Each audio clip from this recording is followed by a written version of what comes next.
The blade entered Cale Veron's chest so cleanly that for one stupid second he thought Lyra had missed, then she twisted it. Cale stared down at the black steel buried beneath his rib. Blood rolled over Lyra Vale's fingers, warm and bright against the silver ring he had bought her after their first dungeon clear together. That ring hurt more than the blade. Why? His voice barely came out.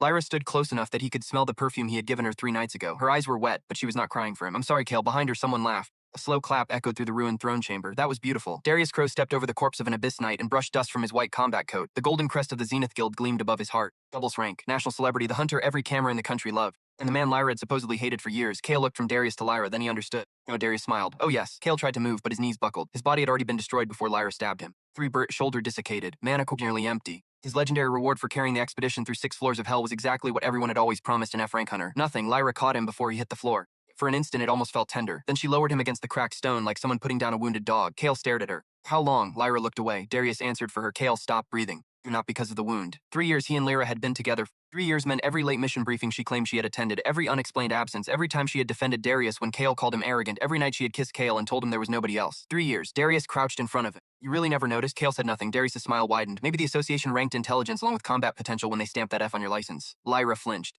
What? He deserves the truth. No, he doesn't need this. Cale laughed. Came out wet. Blood ran from the corner of his mouth. Now you care. Lyra's face tightened.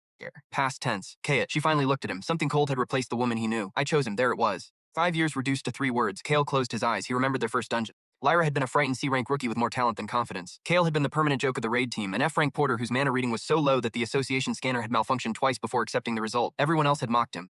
Lyra had not. She had shared her food with him. She had laughed when he made terrible jokes. When a goblin slipped through the front line, Cale had thrown himself between them and taken a spear through the thigh. Later, while the healer stitched him together, Lyra had called him an idiot. Then she kissed his cheek. Tiny moment had become 5 years of his life. He had worked night shifts loading dungeon materials so she could afford better equipment. He had sold the apartment his mother left him to help Lyra purchase an advanced mana catalyst. When Zenith Guild rejected her first application, Cale spent 6 months mapping low-level gates and collecting combat footage until he could build a portfolio strong enough to get her another evaluation. She passed, she climbed. B rank became B rank, and Cale remained F rank. He had never resented her. Not once. That was the part that made this unbearable. He had actually been proud. Darius stood and walked toward the enormous corpse at the center of the chamber, the Abyss Monarch. A monster officially classified as impossible to defeat. Its body resembled a knight carved from volcanic glass. 6 arms lay broken around it, and a shattered crown protruded from its skull. Embedded inside its chest was a pulsing black crystal, Cale's crystal. Kill. Darius reached for it. Cale's eyes sharpened. Don't. Darius paused. Oh, you don't know what that is. I know exactly what it is. Cale looked at Lyra. Her silence told him everything. He had shown her his research. Of course he had. For months, Cale had noticed something no elite hunter bothered studying. Dungeon bosses did not simply release mana when they died. A tiny portion of their energy collapsed inward, leaving behind microscopic traces that disappeared within seconds. Cale called them death echoes. Nobody cared. Why would they? He was F-rank. An F-rank hunter proposing a new theory about dungeon physics was like a janitor interrupting surgeons during an operation, but Cale kept studying. His weak mana had forced him to survive differently. He memorized monster behavior, mapped attack rhythms, studied old raid footage frame by frame. He did not overpower anything, so he learned everything. And eventually he realized that the Abyss Monarch was not guarding treasure. It was becoming treasure. Crystal in its chest was a condensed death echo containing enough energy to transform a hunter's core, maybe permanent. Cale had told only one person. Darius pulled the crystal free. The entire chamber groaned. A black mist spilled across his fingers. Darius inhaled sharply. Beautiful. Cale forced himself up. You absorb it incorrectly, it'll kill you. Darius glanced back. Then it's fortunate I have your notes. Cale's stomach dropped. Darius removed a small data drive from his coat. Cale recognized it immediately. Lyra had access to his apartment computer. Everything. Cale looked at her. You gave him all of it? Lyra whispered. You weren't going anywhere with it. That answer was worse than hatred. Cale almost wished she hated him. Instead, she pitied him. Could have asked. And then what? Her voice finally cracked. We wait another 5 years? 10? I keep pretending your theories are going to change something while I'm risking my life in gates and you're carrying bags behind people half your age? Cale stared at her. I never asked you to wait. No, you just made it impossible to leave without feeling like a monster. Darius laughed. Well, that problem has been solved. Lyra shot him a look. Cale saw it, the discomfort. Guilt, but not enough guilt to stop this. Never enough. He looked around the chamber. 20 members of the Zenith expedition had entered the final floor. Only 3 were still alive. Cale, Lyra, Darius. Except that was not true. Cale remembered the sequence. The Abyss Monarch had activated its final skill. Frozen. Lyra had been trapped beneath fallen stone. Cale, the trash porter, had noticed the Monarch's attack pattern repeated every 7th strike. He'd used the last emergency relic to redirect the killing blow. Then he had driven a broken spear into the tiny fracture beneath the monster's crown. An F-rank hunter had killed something a double S-rank could not. Seen it. No witnesses remained except the 2 people now stealing the reward. Cale smiled faintly. Darius noticed. What's funny, you still can't admit it. Admit what? That I killed him. The smile disappeared from Darius's face. Cale continued. You'll take the crystal. You'll take my research. You'll tell everyone you defeated the Abyss Monarch after the expedition was wiped out. Darius's jaw tightened. Anyone will question me? No. Cale coughed blood onto his shirt. That's why you're so angry. Darius walked back toward him. Lyra stepped between them. Already dying. Darius ignored her. Cale looked directly into his eyes. You know what happened here? Darius grabbed Cale by the hair. Got lucky. Maybe. You carried equipment. Yeah, you spent your entire career hiding behind real hunters. Probably. Darius leaned closer. You are nothing. Cale's smile remained, and you still needed me. Darius punched him. Cale's head snapped sideways. The world blurred. Lyra shouted something, but Cale could barely hear it. Darius hit him again. You think killing one wounded boss makes you special? Another punch. You think understanding a few patterns makes you strong? Cale tasted broken teeth. Darius pulled him upright. Say it. Cale laughed. Darius slammed him on the floor. Cale slowly turned his head. His right eye was swelling shut. If you remain clear, I carried you. Darius reached for his sword. Lyra grabbed his wrist. Enough. For several seconds, nobody moved. Then Lyra whispered, "We have to leave before the gate destabilizes." Darius breathed hard. Finally, he lowered the sword. "You're right," he looked at Kale. "Besides, we need a believable corpse." Kale frowned. Darius walked toward the chamber entrance and activated his communication device. "Command, this is target eliminated catastrophic casualties." "Vale and I are the only survivors," Static answered. Then a distant voice. "Confirm, Commander Crow." Darius looked directly at Kale. "Des Islands." Then the operator. "Good." One word. That was all Kale's life was worth. "Understood." Darius ended the transmission. Lyra knelt beside Kale. For the first time since the betrayal, tears actually formed in her eyes. Touched his face. Kale pulled away. Her hand froze. "I really did love you." Kale stared at her. "Then you should have left me." "I couldn't. You could. You don't understand. I understand perfectly." His voice had become almost calm. "You wanted what I could give you until someone better could give you more." Lyra's expression collapsed. Kale continued. "And because admitting that would make you hate yourself, you decided I was the problem. Stop. You needed me to be pathetic. Stop. You needed me to deserve this. Kale, stop. So you could still think you're a good person." She slapped him. The sound echoed through the chamber. Darius. Lyra stared at her own hand. Kale did not. Simply looked at her. That seemed to hurt her more. Darius walked toward the exit. "Come on." Lyra stood. She hesitated. Kale saw 5 years fighting inside her for maybe half. "Union again." She followed Darius. Cole spoke. Lyra. She stopped. He did not ask her to stay. Did not curse her. He did not. Was any of it real? Her shoulders trembled. He remained silent for several seconds. Then she walked away. That was his answer. Chamber doors closed behind them. Kale was alone. He lay beside the corpse of the monster he had killed while his blood spread across the floor. Gate began collapsing. Cracks opened in the ceiling. Mana storms tore through the chamber. Kale watched fragments of black stone fall around him. He should have been furious. Instead, he felt empty. Revenge seemed strangely small when death was seconds away. His thoughts drifted somewhere unexpected. Not Darius. Not the association that had spent 11 years calling him trash. He thought about his younger brother, Ren. Ren would receive the death notice tomorrow. Kale had promised to visit him after the expedition. They were supposed to eat at the cheap noodle place near the rehabilitation center. Good. Ren would wait. Then someone from Zenith would arrive with flowers and a rehearsed expression. Kale's hand clenched. Damn it. That was what he regretted. Not dying weak, not losing. Breaking another promise to Ren, a chunk of the ceiling crashed nearby. Kale closed his ears. Another laughed at himself. Even now he hated dramatic speeches, so he simplified it. "Give me one more shot." Not a voice, a pulse. Kale's eyes opened. The Abyss Monarch's corpse was glowing. Not the corpse, the blood beneath Kale. His blood had reached the place where Darius removed the black crystal. A thin stream of darkness crawled from the empty key. Kale stared, death echo and pop. Crystal was gone. There should be nothing left. Yet the darkness kept spreading. Touched his blood. The world stopped. Kale heard a sound like a heartbeat beneath the universe. Twice. Then everything became black. A voice entered his mind. Suitable vessel discovered. Kale could not move. Death threshold satisfied. His heartbeat slowed. Core compatibility confirmed. He tried to speak. No sound came. Authority without master detected. Images exploded through his mind. Millions of corpses. Kings. Creatures larger than cities. Worlds burning beneath black suns. A throne standing at the center of an endless graveyard. Someone sat upon it. Kale could not see the figure's face, but he felt its loneliness, not rage. Cruelty. Loneliness so ancient it had become part of reality. The figure raised. Every corpse across every world opened its eyes. Kale's heart stopped. The voice spoke one final time. Successor accepted. Then the dungeon collapsed. Kale died and opened his eyes to Lyra laughing.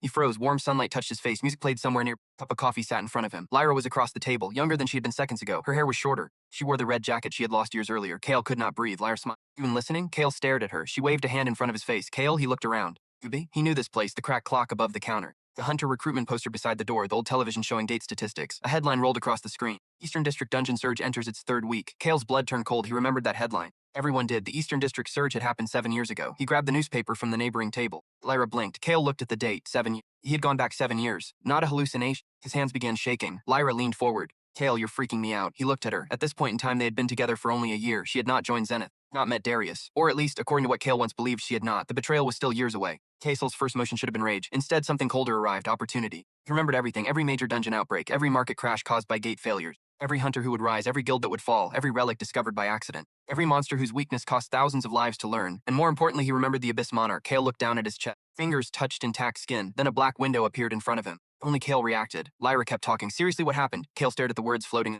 Sovereign system initialized. His pulse accelerated. Another line appeared. Vessel Kale Varen. Current designation F rank hunter. Authority synchronization less than 1%. Primary law. Death belongs to the sovereign. Kale swallowed. To open. Passive authority unlocked. Final witness. Effect. When a living target dies within the vessel's perception, the vessel may observe one fragment of the target's final memory. Kale read it twice, then another. Active authority lock. Claim one unowned death echo. His mind started movies immediately. Calculation. Unowned death echo. He knew exactly where one would appear. Tonight. Lyra snapped. Kale. The system vanished. Kale looked at her. She frowned. "You look like you've seen a ghost." He almost smiled. "I have." "What? Nothing." Lyra studied him. Then she pushed a folder across the table. "Anyway, like I was saying, I got the evaluation." Kale remembered this day now. The Zenith preliminary application. Her first rejection was coming. Previous life, he had spent months helping her recover from it. He had blamed the evaluators, built her new training routines, collected footage, called every contact he had. He had practically dragged her career forward with bleeding hands. Lyra opened B-rank potential. She tried to sound casual. Her eyes were glowing. "I know it's only projected potential, but still B-rank." Kale. He remembered what he had said the first time. He had hugged her, bought dinner with money he could barely afford to spend, told her she would become one of the greatest hunters in the country. Now he simply nodded. "Congratulations." Lyra waited. "That's it?" She laughed awkwardly. "I don't know, maybe the boyfriend package? Excitement? Hug? Ridiculous speech about how you always knew I could do it." Kale looked at her for a long moment. This Lyra had not stabbed him. Not yet. That distinction mattered. He would not punish someone for a crime they had not committed. But neither would he forget what she was capable of becoming. I have a raid tonight. Lyra's smile faded. Again, yeah, Kale, those garbage collection raids are barely paying you. They pay enough. You said we'd celebrate. I forgot. She leaned back. You never, Kale almost answered. Instead, he drank his coffee. Lyra watched him carefully. Thing happened. 7 years of memory sat behind his eyes. His own murder. Her blood covered him. 3 years I chose him. Kale placed the cup down. The lie came easily. That bothered him less than it should have. Lyra reached across the table. His reacted before his mind. He pulled away. Kale saw genuine hurt. For a second, he hated himself. Then he remembered the knife twisting. Not yet, he reminded himself. She had not done it yet. Trust was different from innocence. Trust had already died. Lyra slowly withdrew her hand. Okay, Kale stood. I need to go. We've been here 10 minutes. I know, Kale. He picked up his jacket. She stared at him. Are we okay? That question almost made him laugh. 7 years ago, he would have done anything to protect her from uncertainty. Now he realized uncertainty could be useful. It made people reveal themselves. I don't know. Her face changed. What does that mean? It means I don't know. Did someone say something about me? No. Then why are you acting like this? Kale looked toward the television. A new report had appeared. Emergency gate warning issued for Sector 9. There it was. Domino. In his previous life, a minor E-rank gate in Sector 9 had collapsed at midnight. Official casualties were 14. The real story never reached the public. Dying necromancer inside that gate had possessed an ability researchers would not identify until years later. Soulbrand. The hunter who accidentally inherited a weakened version eventually became an A-rank assassin. Kale had interviewed him while researching Death Echoes. Tonight, that ability had no owner. Not yet. Kale looked back at Lyra. I'll call you tomorrow, Kale. He walked away. Did not fall. Outside the cafe, the city looked impossibly alive. Billboards, hunters in cheap armor, students taking photos beside an association recruitment. 10 years before the Abyss Monarch, 7 years before his death, Kale stood among people who had no idea how many disasters were coming. He remembered them all: the Black Rain incident, the St. Fall massacre, the Northern Gate War, the appearance of the first Triples rank, the collapse of 3 major guilds, the Ren's accident. Kale stopped walking. Phone was in his pocket. He pulled it out so quickly he nearly dropped it. The contact was still there. Kale called. 1 ring. 2 hello? Kale closed his eyes. His brother's voice. Healthy, annoyed, alive. Kale? He could not answer. Kale, if this is another butt dial, Hale laughed. The sound surprised him. Grin went silent. Are you crying? No, you sound like you're crying. I'm not. Okay, now I'm concerned. Kale leaned against a building. When are you free? Tomorrow. Why Noodles? A pause. The cheap place? The cheap place you're paying. Yeah, did you get possessed? Kale smiled. Probably. Ren laughed. Kale listened to it. That laugh was worth more than every revenge fantasy in his head. In his first life, Ren's accident happened 3 years from now during the St. Fall massacre. Gate ruptured as destroyed the trans station where he worked and survived. His spine did not. Kale had spent the next 4 years paying for treatments that never fully worked. This time, St. Fall would never touch him. That was the promise. Could wait. Darius could wait. Lyra could wait. Kale had something more important to build, a future nobody could take from him. He ended the call and checked the time. 6 hours until the Sector 9 collapse. He needed equipment. Money was the first problem. Bank account contained enough for rent, food, and maybe a used combat knife. In his previous life, that would have been a wall. Now it was an inconvenience. Kale opened a market application. Several dungeon material companies were publicly traded. He remembered what happened tomorrow morning. Sector 9's collapse would reveal contamination in a widely used mana stabilizer. The manufacturer would lose nearly half its value within days. Kale stared at the screen. He then closed it. Too slow. He needed money tonight.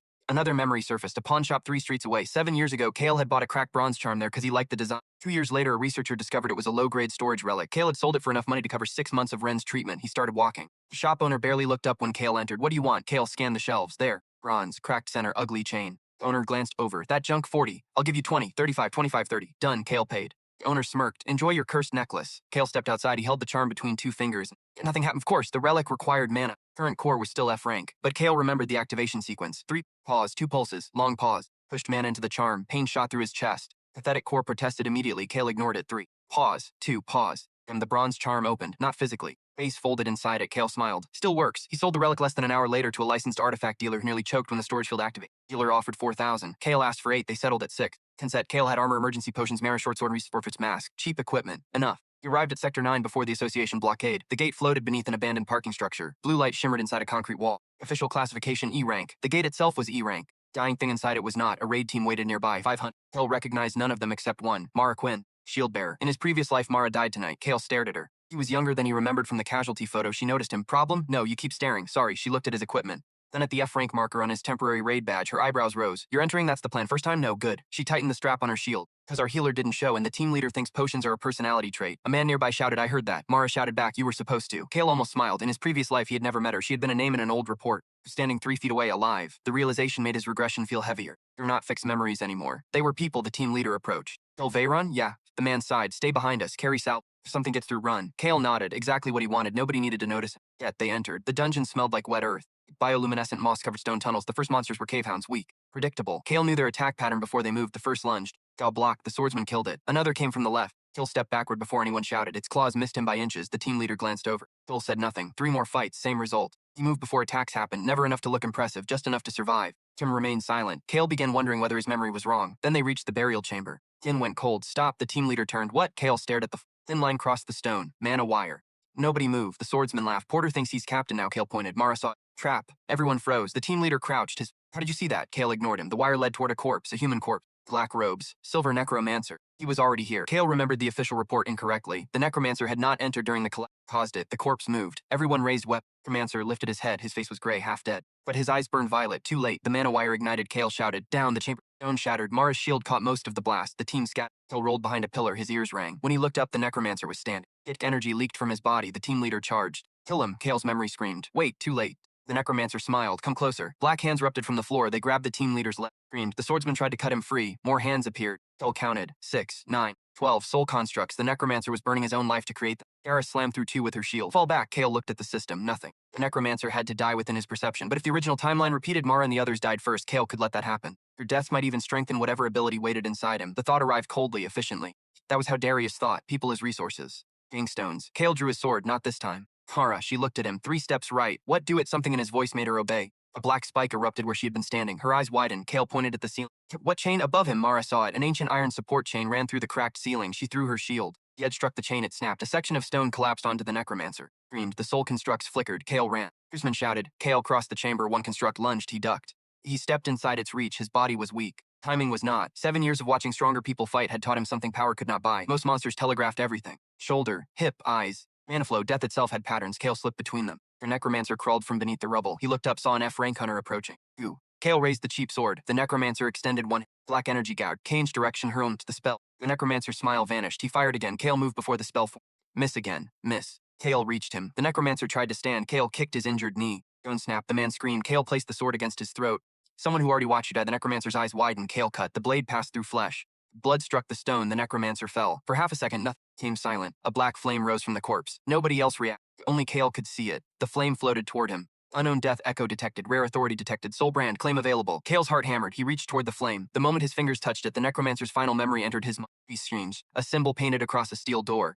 A black crown surrounded by 7 inverted swords. A man's voice. The vessel must die before the sovereign can awaken. Kale. That had not been in his research. The memory changed. Darius Crow stood inside the laboratory. Younger. 7 years younger. Already wearing the black crown symbol beneath his shirt. Kale stopped breathing. Darius had been involved 7 years ago before Zenith. Before Kale had ever heard his name. The memory shattered. The black flame entered Kale's chest. Pain hit him so violently that he dropped to one knee toward him. Kale. He could not answer. The system filled his vision. Authority synchronization increased. Soul brand consumed. Evolution condition satisfied. Kale's mana core cracked. Felt it. The tiny useless core that defined his entire life split down the center. Mara grabbed his shoulder. What's happening? Kale looked at his hands. Black veins of light moved beneath his skin. The system produced one final method. Frank limitation removed. First sovereign authority unlocked. Command the dead. Across the chamber, the necromancer's corpse moved. Mara slowly turned. Everyone went silent. The dead man's fingers pressed against the stone. His body rose. Not like a zombie. Not like a puppet. He stood straight. Violet fire disappeared from his eye. Black fire replaced it. Then the corpse walked past every living hunter in the chamber. It stopped in front of Kale and knelt. Stared down at the first dead soul to recognize its new master. 7 years before his murder. 7 years before the Abyss Monarch. And 7 years before the world would learn to fear the name Kale Veyron. The trash hunter finally understood what had followed him back through death.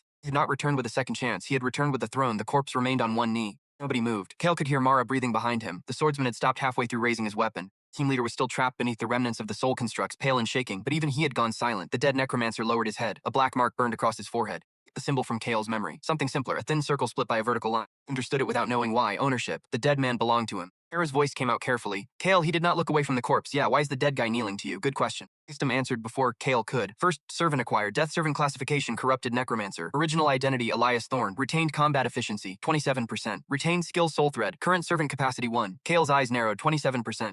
Even weakened, Elias had nearly killed an entire raid team. At full strength, he had probably been B rank, maybe higher. Had him on a leash. The swordsman finally found his voice. Kill it. Kale turned. What? That thing? The man pointed with his blade. It's undead. Mara looked between them. He just saved us. He was trying to murder us 10 seconds ago before he died. That sentence doesn't help. The team leader groaned. Can everyone stop debating the corpse and get these things off me? That broke the tension. Mara moved first. She and the swordsman began clearing the fading black hands from the team leader's legs. Kale looked back at Elias. The corpse remained motionless. Kale thought a command stand. Elias rose. No hesitation, no sound. Kale tried another. Walked to the wall. Corpse obeyed. He felt something connecting them. Not man exactly. Mana flowed. This was different. Cold pressure sat behind Kale's sternum, stretching outward like invisible thread. Soul thread. Kale understood. He had not simply gained a servant. He had inherited the dead man's method of controlling spiritual force, then evolved it into something else. The system was not giving him skill, consuming them, changing them, making them compatible with whatever Death Sovereign meant. Mara approached. Please tell me you're not planning to keep him. Kale glanced at her. Depends on whether he follows orders. The corpse turned toward her. Mara immediately raised her shield. Tell him not to look at me. Kale almost smiled. Elias faced the wall again. Mara lowered the shield slightly. You're way too calm. I'm having a strange night. You killed a necromancer, survived attacks before they happened, and now his corpse thinks you're royalty. Yeah, that qualifies. The team leader limped over. His name was Grant Mercer.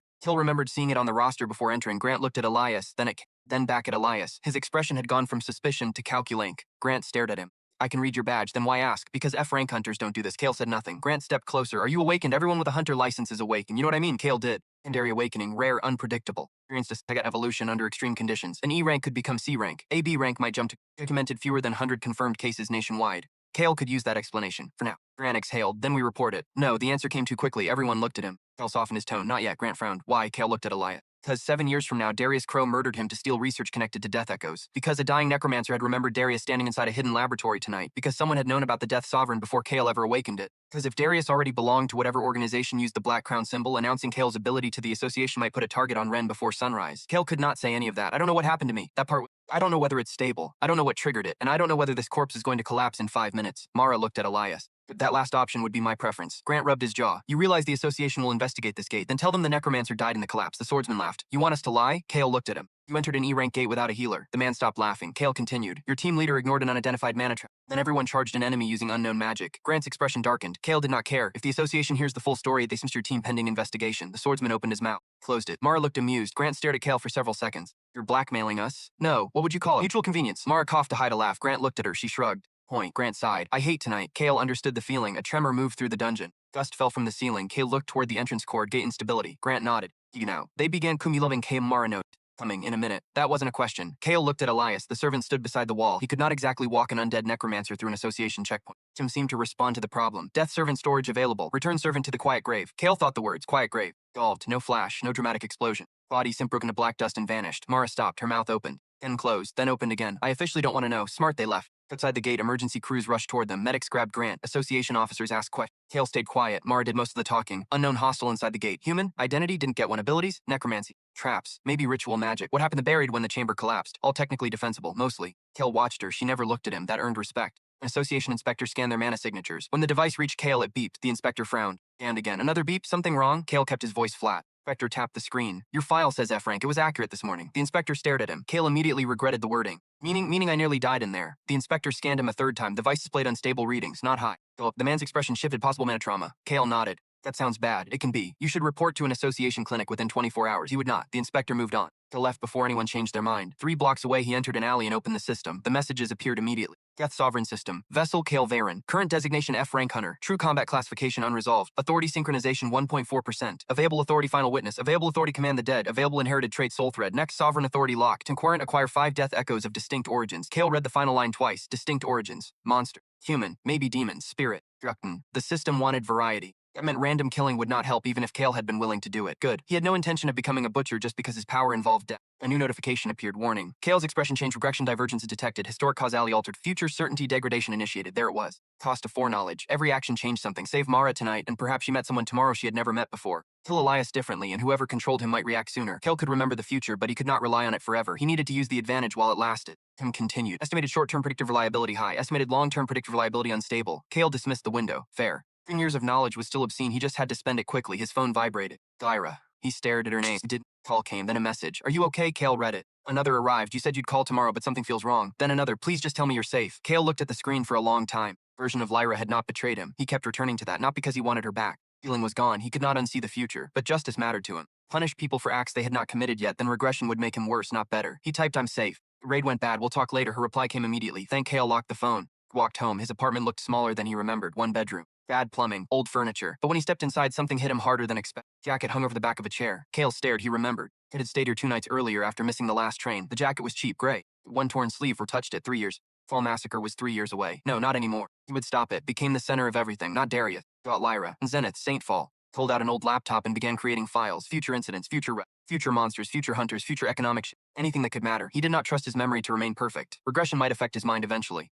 Or the system might. So he wrote, not everything. Innates only. Enough to trigger memory. The Black Rain incident. Gate. Project Meridian. Northern Breach. Call. Abyss Crown. Kale paused. Crown. The name meant something now. The black crown symbol. Two inverted swords. He searched the public hunter network. Dark forums. Nothing useful. Old occult databases. Still nothing. He tried the phrase vessel must die before the sovereign can awaken. He leaned back. Darius had been part of this 7 years ago, which meant his betrayal in the future might not have been about greed alone. Go Echo Crystal. Kale's Regressed monarch. Maybe Darius had known exactly what Kale was studying. Maybe Lyra had not simply happened to leak his notes. Kale felt cold. Been recruited, used, or had she known more than he realized? Opened a blank file. Darius Crow, age 24 at current timeline. Public history begins 5 years from now. A prior Lyra seized before Zenith unknown.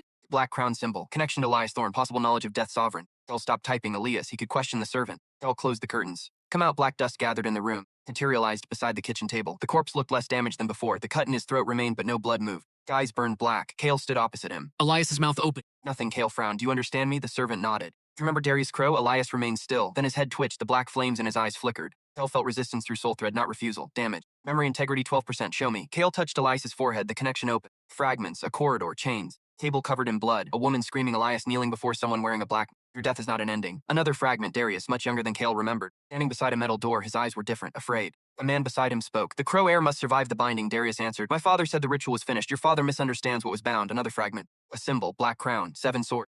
Sepulchre. Kale pulled away. Elias swayed. Connection vanished. 7 sepulchre. A name. Finally, Kale searched. No public results. Tried private hunter boards. One match. A deleted discussion from 9 years earlier. Josh title remained. Does anyone know why 7 bodies disappeared from the St. Vera morgue? No content. Kale stared at the date. Long before Darius became famous. He made another note. System flickered. Memory extraction strain detected. Death servant integrity reduced. Kale looked at Elias. A crack had appeared across the corpse's cheek. Questioning servants damaged them. Another limit. Elias vanished. Kale spent the rest of the night building a plan. By sunrise, he had 3 priorities. Ren. Build power without attracting attention. Find the 7th sepulchre before they found him. Revenge remained on the list, just not at the top. That's surprising. Expected hatred to dominate everything. Instead, certainty had replaced it. Darius would get what he earned. Lyra would make her choices again, or she would not. Kale no longer needed to force anything. He just needed to watch. People revealed themselves when they thought the outcome was safe. The next morning, Kale met Ren for noodles. Ren arrived 15 minutes late. Kale nearly hugged him. He stopped himself. Ren dropped into the chair. You look terrible. Good morning. Did the raid punch you in the face? Emotionally? Maybe. Ren grabbed the menu. He was 21 now. Healthy. Studying engineering part-time while working at the transit station. 3 years from now, that job destroyed his life. Kale watched him order too much food. Ren noticed. What? Nothing. You're doing the stare again. What stare? The one like you're about to tell me I have 6 months to live. Kale's chest tightened. Quit your job. Ren blinked. What transit station? Okay, great noodle conversation. I'm serious. Why? Kale had prepared an explanation. He hated it immediately. The place is dangerous. Ren laughed. It's a station near 2 unstable gate zones. Everything in the city is near unstable gate zones. Find another job. Ren put down the menu. Kale, I'll help with rent. Ren stared at him. With what? Leaned back, working on it. You have less money than me. Not for long. Ren's eyes narrowed. You join a cult? Kale almost laughed. No crime, no crypto, worse. Ren pointed at him. That answer did not help. Kale let the subject drop. 3 years. No reason to push too hard to take after breakfast. Ren left her. Kale headed toward the Hunter Association. He had no intention of registering a secondary awakening. He did need access to better gates. F-rank clearance would slow everything. There was another path, temporary combat reassessment. A hunter believed their original ranking had been inaccurate. They could request a practical evaluation, usually pointless. Mana capacity determined most classifications. Kale no longer trusted mana capacity. The system was changing something deeper. At the association testing center, a receptionist scanned his rank. That's why I'm here. She looked tired. You want reassessment? Fees 200. Kale paid. She looked more interested. Training room 3. An evaluator weighed beside 3 mana targets. Middle-aged. Name tag read Victor Hale. Kale recognized him. In 4 years, Victor became deputy director of Hunter Evaluations. In 6, he disappeared during the Northern Breach. Victor looked at Kale's file. 11 years registered. Till F-rank. Yeah. Why reassess now? Had a strange raid. Victor sighed. Everyone has a strange raid. This one involved necromancy. Victor looked up. Sector 9. Kale said nothing. Studied him. Interesting. He pointed to the first target. Mana output. Kale placed his palm against it. The machine hummed. Numbers climbed. Then stopped. Victor frowned again. Kale repeated. Same result. Till expected worse. The system had increased his core, not dramatically. Enough. Victor pointed to the second test. Strength. Kale struck. 2 results. Speed better. Victor activated a training drone. Kale knew the model. Old association designed 6 direct, randomized intervals. He had watched hundreds of hunters test on these machines. The drone fired. Kale moved. First shot missed. Second. Third, fourth. Victor's expression changed. 5th, 6th. Kale stopped. Drone reset. Victor looked at the screen again. Kale ran it again. Victor walked closer. Who trained you? No one. That's impossible. Kale shrugged. Victor increased difficulty. 12 attacks. Kale missed. Not because he could not dodge it, because dodging all 12 would be suspicious. Victor stared. Your man is terrible. Thanks. Your strength is mediocre. Appreciate it. Your reaction time is a rank. Kale remained quiet. Victor crossed his arms. Again. Kale knew he had made a mistake. Performed too well. So this time he let 3 attacks graze and Victor noticed. Of course he did. His eyes narrowed. You slowed down. No, yes you did. Kale met his gaze. Victor walked to the control panel. You're hiding. Kale said nothing. Victor smiled slightly. Fine. He shut down the test. Provisional C rank. Kale blinked. That high? Your combat metrics justify higher than YC because you're lying to me. Fair. Victor handed him a temporary card. C rank gives you access to C rank under supervision. Come back in 30 days. Kale took it. What happens then? Victor leaned against the console. Either you stop hiding or I decide you're too dangerous to certify. Kale looked at him differently. Victor Hale had intelligence.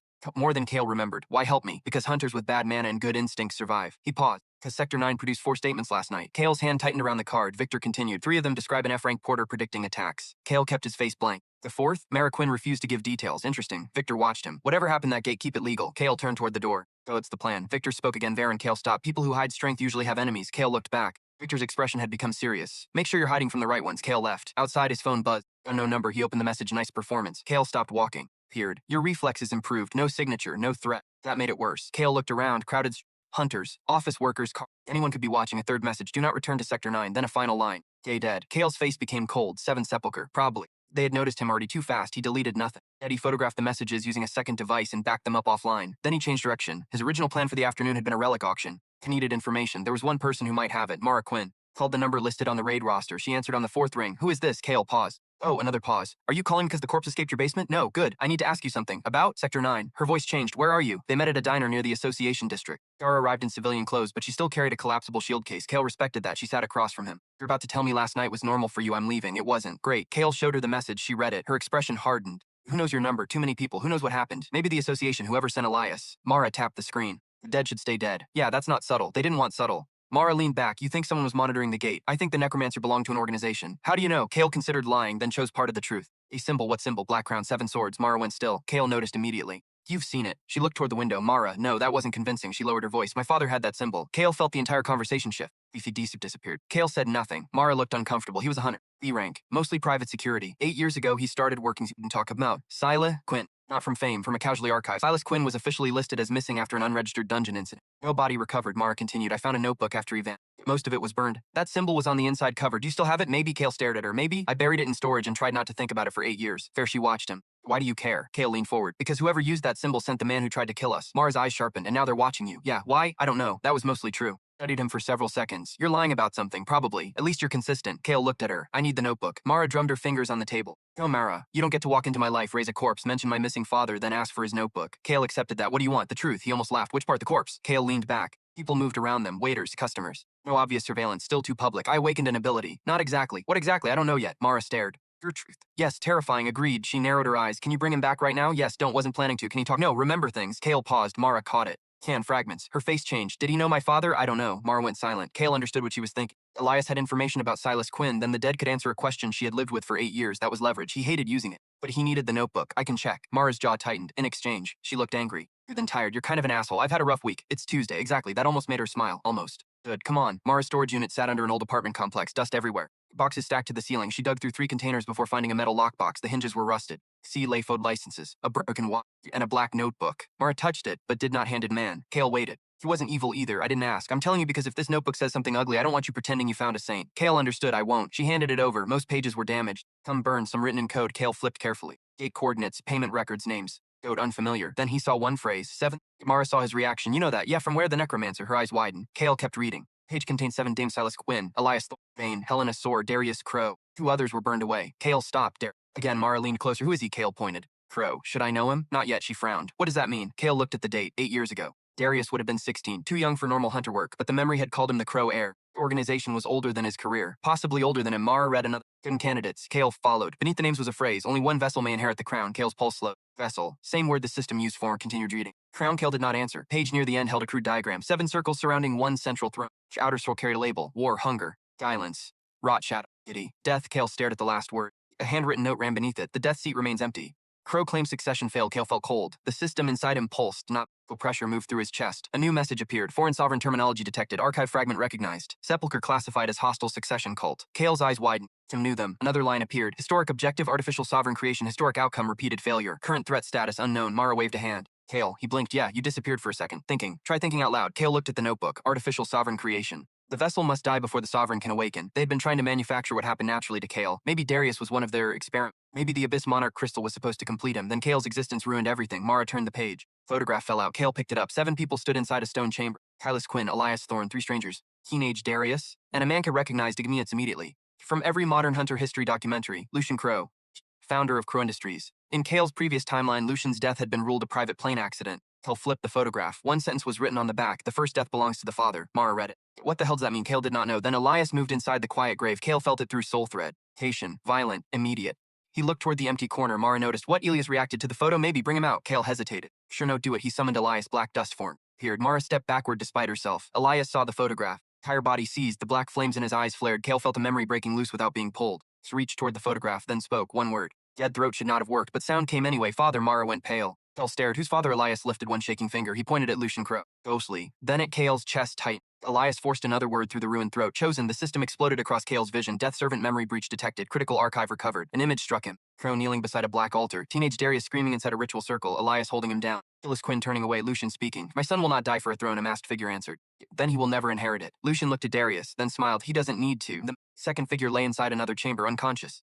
Kale, 16 years old. Kale stopped breathing. He remembered that year. The hospital. Awakening. The doctors had said his manicore collapsed during activation. He had nearly died. Showed something else. A black needle buried in his chest. Lucian Crow standing beside the bed. Doctor whispering. The death resonance transferred. Lucian answered. Good, the masked figure asked. And if Aaron survives? Lucian looked directly at unconscious Kale, then one day my son will take it back. The memory ended. Kale staggered. Gara caught his arm. He could barely hear her. His entire life rearranged itself. Drank core, his abnormal weakness, his obsession with death echo. Honor. Darius. The betrayal. None of it had started with Lyra. None of it had started 7 years from now. It started when Kale was 16. Someone had put something inside him, something meant for Darius, or taken something from Darius and transferred it. Kale looked at Elias. Why me? The corpse's jaw trembled. Body began cracking. Servant integrity critical. Kale dismissed him immediately. Elias vanished. Mara still held Kale's arm. What did you see? Kale looked at the photograph. For the first time since regression, real fear entered him. Not fear of Darius, fear of scale. Bigger than revenge. Bigger than Lyra. Maybe bigger than the Abyss Monarch. Gara waited. Kale finally spoke. I think Darius Crow's been looking for me since before I knew his name. Her face hardened. Kale looked down at the final page of Silas Quinn's notebook. One line had been written in different ink, newer than everything else. Death vessel awakens, do not let Crow reach him first. Kale closed the notebook, his phone vibrated.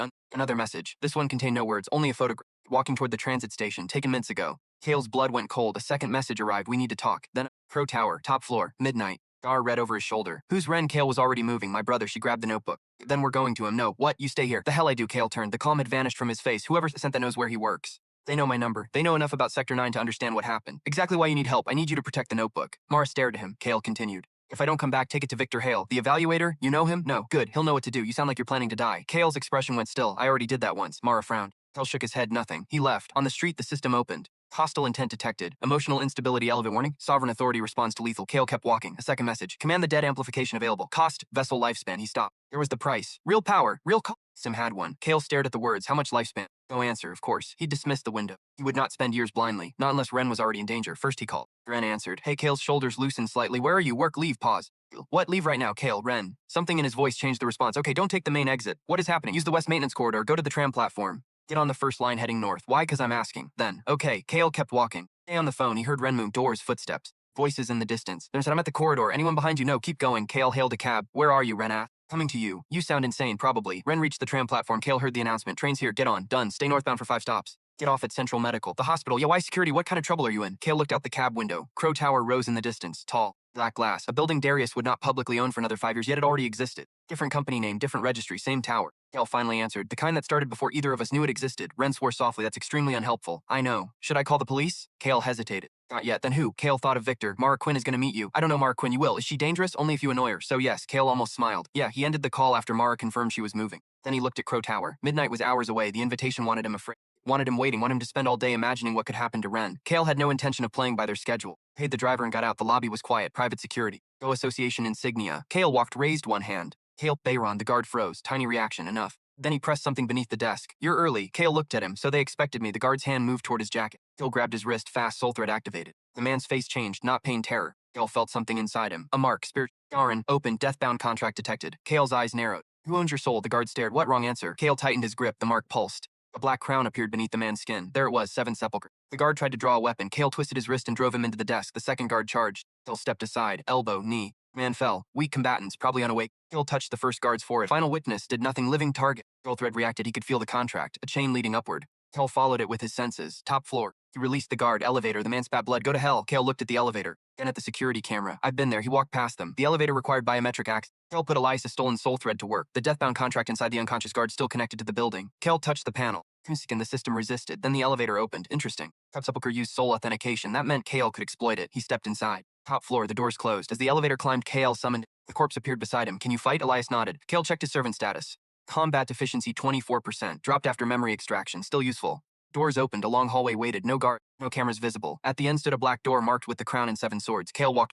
The door opened before he touched it. Inside was a circular room. One man stood beside the window. Not Darius. Older. Silver hair. Expensive suit. Kale recognized him from the photograph. Lucian. 6 years before his supposed death. Lucian turned. Kyle. Then at Elias. A strange sadness entered his eyes. Corpse did not react. Lucian sighed. So you finally died. Kale stood still. You sent the message. Yes, you photographed my brother. Yes, do that again and I'll kill you. Lucian smiled faintly. That sounds more like the death vessel. Kale felt the system stir. Lucian noticed. You know what I am. I know what was done to you. Same thing. No. Lucian turned fully, not even close. Kale's hand moved near his sword. Start talking. Lucian studied him. You awakened earlier than expected. Expected by who? Everyone who understands what was placed inside your core. Kale's jaw tightened. What did you put in me? Lucian shook his head. I put nothing in you. Kale remembered the hospital memory. You were there. I was. You ordered the transfer. I ordered something removed for my son. Kale went still. Lucian continued. Darius was born compatible with the sovereign fragment. Death, yes. Why remove it? Because fragments do not grant power. Lucian's expression darkened. They consume identity. Kale thought of the throne, the ancient loneliness. Lucian walked toward a cabinet. Elias shifted. Kale's raised one hand. Lucian poured 2 glasses of water. You were never supposed to receive the fragment. Kale stared at him. Then why did I? Because someone changed the ritual. Who? I don't know. Kale did not believe him. God, you think I'm protecting someone, you're a crow. That means less than you think. Lucian placed one glass down. When Darius was 16, the seventh sepulchre attempted to awaken the death seat through him. The process failed. I stopped the ritual before it killed him. And me awakened in the hospital the same night. Kale said nothing. Lucian continued. Your mana core collapsed. I know. What you don't know is that every monitor in the building stopped for 13 seconds. Kale felt cold. Why? Because everything nearby experienced clinical death. Silence. Kale stared at him. Spoke softly. Plants. Insects. Patience, your own heart. Kale's skin prickled. Then everything restarted. Lucian looked at Elias. The fragment was gone from Darius, and inside me. Yes, Kale's anger sharpened. You knew, I suspected. You watched me leave as F rank for 11 years. Lucian's face tightened. I watched because approaching you would have exposed you. To who? Lucian looked toward the symbol on the wall. The people who still believe a human can become a god by manufacturing death. Kale glanced at the crown 7 sepulchre, one branch. Lucian smiled without humor. You thought this was a cult. It is. It's a research order. Kale stared. Older than the Hunter Association, older than modern gates, older than every public theory about mana. Lucian picked up the water. Don't worship death. He drank. They study succession. Kale felt a new pressure in his chest. What succession? Looked directly at him. Transfer of authority when something that should be eternal dies. The room became very quiet. Kale remembered the throne, the corpses. Successor accepted. Lucian continued. There were once sovereigns tied to fundamental forces, not gods in the religious sense, more like living laws. Hunger, silence, rot, shadow. Lucian's expression changed. In the archive, enough, then you know why you're dangerous. Kale stepped closer. I know why you're interested. No. Lucian's voice became firm. You don't. For the first time, real urgency entered him. Darius is not your enemy yet. Kale, in your mind, he already is. Kale went still. Lucian noticed. Too late, his eyes sharpened. What did you see? Kale said nothing. Lucian took one step forward. Kale, don't. You know something that hasn't happened. Elias moved. Lucian stopped. Kale's hand rested on the sword, careful. Lucian stared at him, then something clicked. Fear. You died. Kale felt horses slow. Lucian whispered. You died and came back. The system opened. Warning. Hostile archive recognition detected. Lucian saw Kale's expression and knew he was right. God. Kale drew the sword. Lucian raised both hands. Wait, you know too much, and killing me would cost you the only person in this building trying to keep Darius away from you. Kale paused. Lucian continued quickly. If you regress, then the succession has already begun. What does that mean? It means somewhere in the future death recognized you. Kale's grip tightened, and Lucian looked genuinely afraid. It means the other seats will recognize that the throne is active. A tremor moved through Kale's system. New messages appeared, one after another. Condition satisfied. Archive truth threshold reached. World state update. Death sovereign succession confirmed. Competing sovereign activity possible. Kale's blood ran cold. Lucian watched him. What does it say? Kale looked at him. Tell me. Lucian exhaled. War will search for a vessel. Hunger too, all of them. Not necessarily all. How comforting. Lucian ignored the sarcasm. The seventh sepulchre wants to control succession before natural vessels appear. Like me, exactly. Where does Darius fit? Lucian's expression became complicated. My son still carries residue of death. Yes, enough to do what? Lucian hesitated. Kale stepped closer. Answer. Enough to steal authority from a compatible vessel. Everything stopped. Here it was. The future. The crystal. Kale's research, his murder. Darius had not just wanted the Abyss Monarch's death echo. Kale, maybe alive, maybe dead. Kale's voice dropped. If he kills me, Lucian said nothing. That silence answered. Kale felt rage rise, cold, control. Even years from now, Darius had beaten him while calling him trash, had mocked him, had stolen the crystal. Maybe Darius thought he was taking power from a weak hunter, or maybe he knew exactly what Kale carried. Lucian spoke. Your future ended with Darius killing you, then something went wrong. Kale laughed once. Something went wrong. I mean with him. Your concern is touching. He's my son, and Ren is my brother. Lucian's face tightened. Kale pointed toward the window. You photographed him to force you here. Do it again and whatever future you're trying to save loses one crow. Lucian held his gaze, then nodded. Fair. Kale lowered the sword slightly. Now tell me who changed the ritual. I told you, I don't know. Guess. Lucian looked toward Elias. Silas Quinn suspected someone inside the sepulchre, Mara's father. Silas, I don't know, alive? Maybe. Kale stared. Lucian continued. He disappeared after stealing part of the succession archive, the notebook. Lucian's eyes snapped toward him. Kale said nothing. Lucian laughed softly. Of course, what? Silas always said death had a sense of humor. Kale was tired of riddles. Give me something useful, Lucian thought, then walked to the wall. He pressed his palm against the black crown symbol. A hidden compartment opened. Inside sat a small glass vial. Black ash floated. Kale's system reacted instantly. Unclaimed death echo detected. Origin classification artificial construct. Kale stared. 1 of 5. Lucian picked up the vial. This belonged to a failed sovereign construct. Why give it to me? Because if you are already the death vessel, strengthening you is safer than letting the sepulchre capture you weak. Kale almost smiled. That sounds desperate. It is. Lucian handed him the vial. Kale did not take it. What's the catch? You become easier to detect every time your authority grows. There it was. Kale stared at the ash. Power meant visibility. Visibility meant enemies and other. He took the vial anyway. The ash moved toward his fingers. Cracked. Black dust its entered his skin. The system. Indistinct death echo acquired. Origin artificial construct. Death servant capacity expanded. Current capacity 3. Kale felt power move through him, not explosive, deep. Body became lighter, his senses sharper, then something else on. New death function available. Grave mark. Effect mark 1 living target. If mark target dies while the mark remains active, final witness activates regardless of distance. Kale's eyes narrowed. Distance. Information. That was dangerous. Useful. Lucian watched him. Did it work? Yeah, good. Kale looked at him. You're very comfortable gambling with my life. Lucian's face became tired. Been gambling with lies for longer than you've been a hunter. Not a defense, no. Lucian looked toward Elias. It's a confession. Kale said nothing. Then the building lights flickered. Froze. Not normal. He moved toward the window. Alas, Lucian did not answer. The crown symbol on the wall began glowing red. Alarms activated. Lucian's face changed completely. What's happening? Lucian turned. They found me. Who? The sepulchre? Kale almost laughed. This is their building. No. Lucian grabbed something from the cabinet. A black key. Building is mine. Heavy footsteps sounded outside. Too many. Lucian pressed the key into Kale's hand. Basement level 7. What is it? Archive access. Why give it to me? Because if they take me, you need to know what Darius is. The door exploded inward. 3 figures entered. Black armor. Yite. Their presence. Their presence made Kale's skin crawl.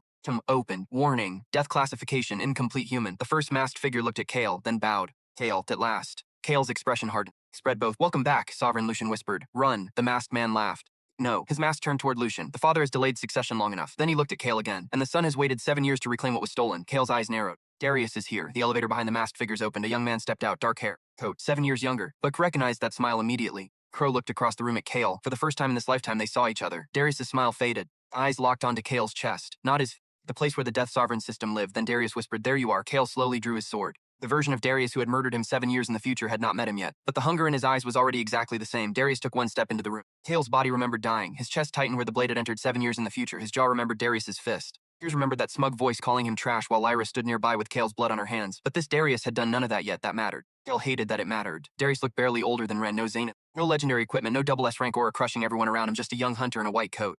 And yet the way he stared at Kale was unmistakable. Possession, there you are. Kale kept his sword lowered. Galled. Not personally. Then stop looking at me like you own something. The smile sharpened. I do. Lucian moved between them. Kuhn ignored him. The 3 masked figures spread across the room. Kale counted exit. Droid main door. Windows too high. Elevator behind Darius. Stairwell near the archive wall. Elias stood at Kale's left. 1 servant. 3 incomplete humans. Darius. Lucian was an unknown variable. Kale's current strength was nowhere near enough for a direct fight. Good. Knowing when not to fight had kept an F-rank hunter alive for 11 years. Darius extended his hand. Give it back. Kale almost laughed. That's your opening? You don't know what you're carrying. Neither do you. Darius's expression twitched. Small, but Cal saw. The future monster was not fully formed yet. Darius could still be provoked, could still be uncertain, useful. Provoke. Tribu Crow air. Kale looked at him. Then why is it me? Silence. Kel continued. Sounds like it made a choice. The masked figure's posture changed. Darius's eyes hardened. Whispered Kel. Too late. Kel felt something surge from Darius, not mana. Death resonance. The system reacted. Competing claim detected. Failed vessel identified. Residual compatibility significant. Warning. Physical contact may initiate authority theft. Kale immediately adjusted his plan. Do not let Darius touch him. You can hear it, can't you? Kale said nothing. The voice. Still nothing. Darius took another step. Heard it once. Lucian turned sharply. When? Darius finally looked at his father. The night you ruined everything. Lucian's face went pale. Darius laughed without humor. You thought I forgot, Darius. 13 seconds. Kale's attention sharpened. Darius tapped his chest.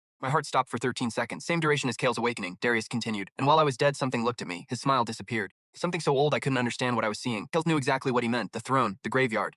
Darius looked at him. It rejected me. The room became still. Then I woke up empty. Kale's grip tightened around the sword. Darius pointed at him. You woke up with what was mine. Lucian stepped forward. It was killing you. You don't know that. I watched your soul disintegrating. You were afraid. I was your father. You were weak. Lucian absorbed the words without reacting. Kale watched them both. This was not the relationship he expected. Previous life, Darius had barely spoken about Lucian. Public interviews portrayed his father as a distant businessman who died before Darius became famous. Now Kale understood why. Darius hated him. The masked figure nearest the window moved. Kale caught it. Tiny hand signal, not toward Lucian. Kale's instinct screamed, Ilias. The servant moved instantly. A black blade emerged from the masked figure's sleeve. It flew toward Lucian's throat. Elias intercept. Steel entered the corpse's shoulder. Even stumbled backward. Darius turned. What are you doing? The masked figure ripped the blade free. The father has completed his purpose. Darius's face changed. You were ordered not to touch him. Your orders no longer govern succession. Darius stared. For the first time, Kale saw genuine surprise.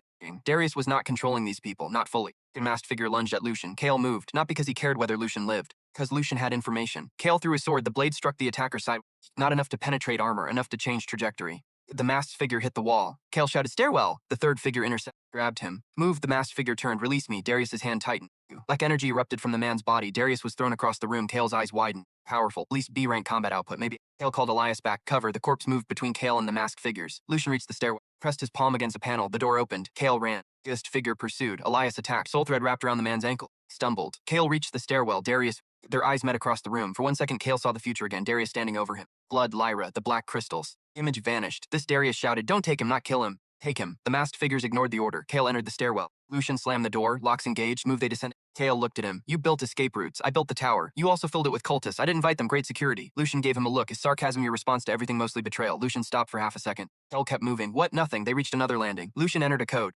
Of wall open. Hidden elevator. Kale stared. Basement 7? Yes, you told me to go there if they took you. I changed my mind. Why? Because Darius is here. Your son seemed surprised they attacked you. He was, so he's not with them. Lucian stepped inside, not in the way you think. Kale followed. Elias entered last. Doors closed. Lucian selected the lowest level. Kale explained. Lucian exhaled. Darius has worked with the Seventh Sepulchre for years. At his age, they raised him around it. Because you did. Because my family did. That landed differently. Lucian looked at the descending floor display. Crow bloodline has funded sovereign research for generations. Why? Power original. Immortality too. Also original. Lucian almost smiled. My grandfather believed humanity would eventually lose the war against Gates. He thought sovereign authority was the only power capable of changing that. And was he wrong? Lucian looked at Kale. That's the problem. The elevator descended deeper. He may have been right. Kale said nothing. Lucian continued. Normal hunters borrow mana from whatever changed our world when Gates appeared. Sovereigns don't borrow. They command exactly. Kale thought of Elias kneeling. Death belongs to the sovereign. Lucian nodded toward him. Your servant is proof. He's one corpse. He's impossible. Kale looked at Elias. Apparently impossible has flexible standards. The association believes necromancers animate bodies by manipulating residual mana. Your ability doesn't. How do you know? Because Elias has no residual mana. Kale glanced at the servant. Lucian continued. You're controlling the concept of his death. That sentence sat heavily. Kale remembered the system's wording. Primary law, death belongs to the sovereign, not necromancy authority. Lucian said that's why they want you. And Darius, he wants what he believes was stolen. Was it? Lucian looked at him. Kale raised an eyebrow. You said the fragment transferred. The fragment did sound stolen. The fragment is not the throne. The elevator stopped. Doors opened. Lucian stepped out. Lights activated one by one. Call followed, then stopped. The chamber was in. Rows of glass containers stretched into darkness. Inside them floated body, skull, something between. Kale's expression hardened. What is this? Lucian looked ashamed. The reason I tried to leave. Kale walked toward the nearest tank. A young woman floated in. Black veins covered her arms. Liesel beneath the tank, red veiled vest. Kale looked at the next. A man, neck, creature with antlers. Next, a child. Kale's voice became quiet. How many here? Lucian swallowed. 43. Kale turned. Total, I don't know. Wrong answer. Kale crossed the distance between them. He grabbed Lucian by the collar. Elise moved behind him. Lucian did not resist. Kale's fist tightened.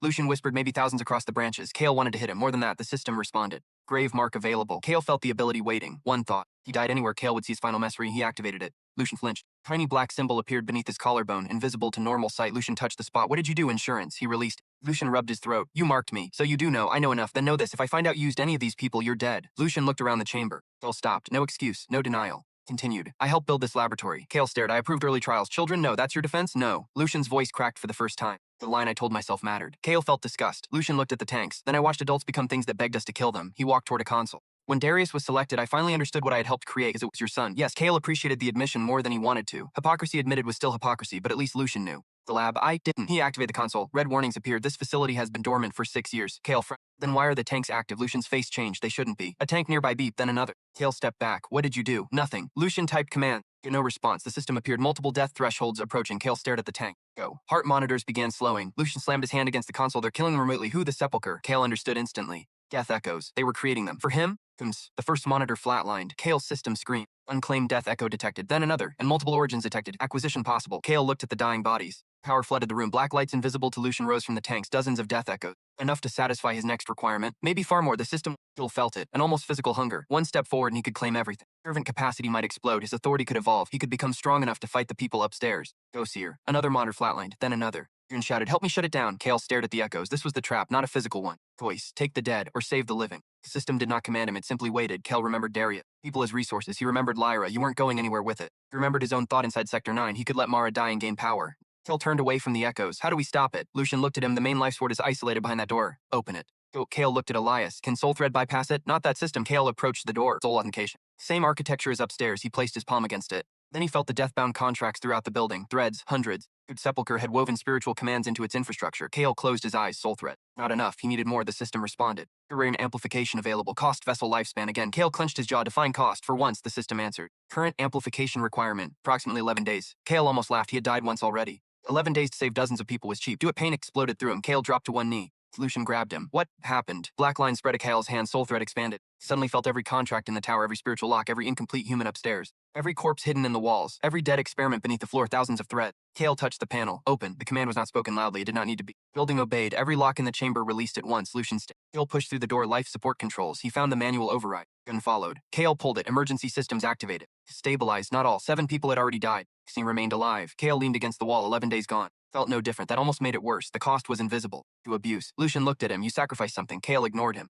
Soon death echoes floated through the walls. The dead were already dead. Saving them was impossible. Taking their echoes now would not cause the deaths, but Kale hesitated. He examined them. His identified origins. Human altered by Mon Spirit essence. Humana construct. Hybrid gate entity. Human. Duplicate origins. He needed distinct types. 3 useful. Kale claimed them. Cold energy entered his chest. 3rd distinct death echo acquired. 5th distinct death echo acquired. The system paused. Your requirement satisfied. Kale's heart stopped. Not literally. It felt like every light in the chamber went black. Lucian whispered Kale. Kale could not answer. The graveyard returned. Infinite darkness. Infinite dead. The throne waited. From the figure was gone. Empty seat. Kale stood before it. A voice spoke. 5 roads to death witnessed. Human death. Construct death. Altered death. Spiritual death. Hybrid death. Authority recognizes breadth. The throne moved closer, or Kale moved toward it. Could not tell. Second sovereign authority unlocked. A crown of black fire appeared above the throne. Grave dominion. Kale felt knowledge enter him. To instructions. He understood what the ability did. Any area saturated with enough death could become his domain. Inside it, his servants grew stronger. Enemies weakened as their fear of death increased. The witness expanded. Soul Thread became easier to use, and every corpse within the domain became a potential temporary servant. The limit hit immediately. Grave dominion consumed authority continuously. His current synchronization could maintain it for less than 1 minute. Ghost lifespan would burn. Powerful, not free. The vision changed. Kale saw 7 distant lights. 1 burned red, 1 gold, 1 gray. 3 barely existed. The final light was black.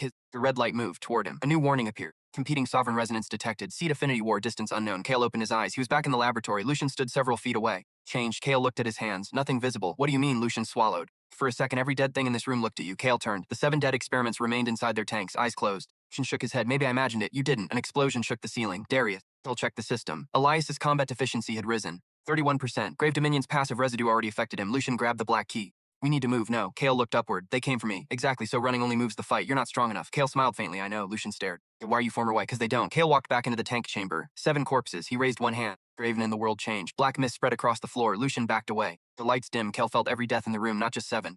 Hundreds, old stains, executions, failed rituals. This place had been feeding death for years. Terrible place for anyone to fight Kale. Perfect place for Kale to fight everyone. Rise. The 7 recent corpses.